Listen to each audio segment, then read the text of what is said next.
Hi hi friends, friends. இன்னைக்கு என்ன பார்க்க நான் போறோம்னா, உங்கள் நம்ம வெண்டைக்காய் வாசவி சாம்பாரா லக் பார்க்க சேனல்லேருந்து போறோம். பேசுகிறேன். நம்ம வெண்டைக்காய் சாம்பார் எப்போ பண்ணாலும் குழன்னு வரும். ஆனால் இப்போ பண்ணுற வெண்டைக்காய் சாம்பார் பார்த்தீங்களா, நம்மளுக்கு குழன்னு எப்பவும் வராது.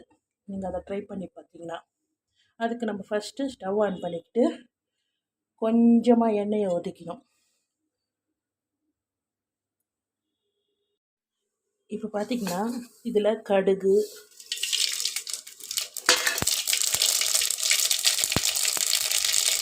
வெங்காயம், தக்காளி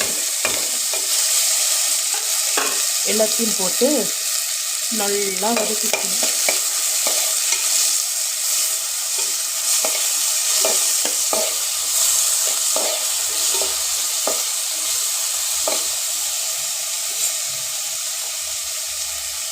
கொஞ்சம் வெங்காயம் ப்ரௌனிஷாக வந்ததுக்கப்புறம் நம்ம கழுவி சின்னதாக கட் பண்ணி வச்சு வெண்டைக்காவை போட்டுக்கணும்.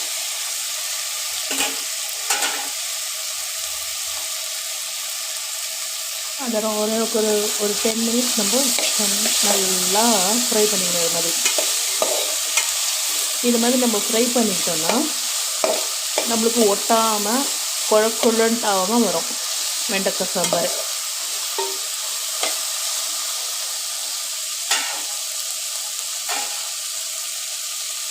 அதுக்கப்புறம்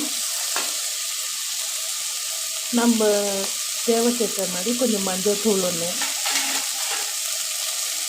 இதுவும் போட்டு கொஞ்சம் நம்ம வதக்கிக்கணும்.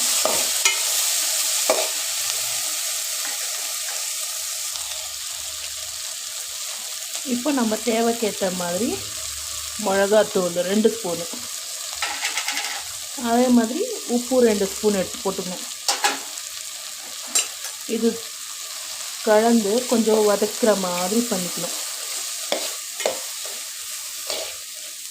இதெல்லாம் மிக்ஸ் ஆனதுக்கப்புறம் நம்ம முன்னாடியே புளிஞ்சு வச்சு புளி தண்ணி ஊற்றிக்கணும்.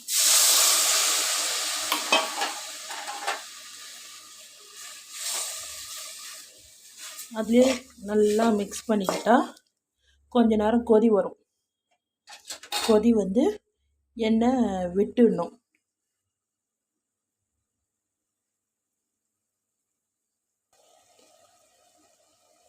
பார்த்தீங்களா, இப்போ நான் சொன்ன மாதிரி எண்ணெய் விட்டுருக்கு பாருங்க. இப்போ நம்ம என்ன பண்ணணும்னா, முன்னாடியே கொதிக்க வச்ச பருப்பு போட்டுடணும்.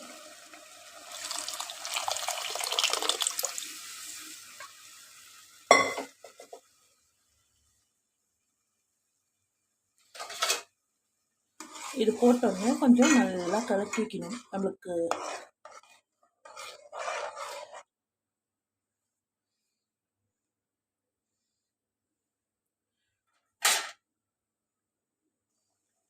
நல்லா கலக்கிட்டோன்னே நம்மளுக்கு பார்க்க கொஞ்சம் கட்டியாக இருக்கிற மாதிரி இருந்துச்சுன்னா நம்மளுக்கு தேவையேற்ற மாதிரி தண்ணி ஊற்றிக்கணும்.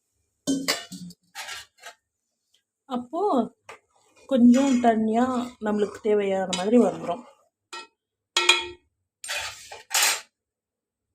அது மட்டும் இல்லாமல் நம்ம கருவேப்பிலை வந்து எப்பவும் தாளிக்கும் போது தானே போடுவோம்.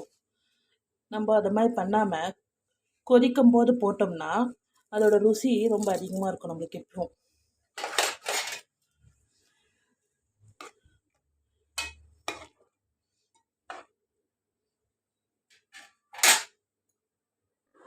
இந்த சாம்பார் உங்களுக்கு பிடிச்சிருந்தா லைக்கும் சப்ஸ்கிரைபும் பண்ணி இந்த வீடியோவை ஷேர் பண்ணுங்கள். Please friends, thank you.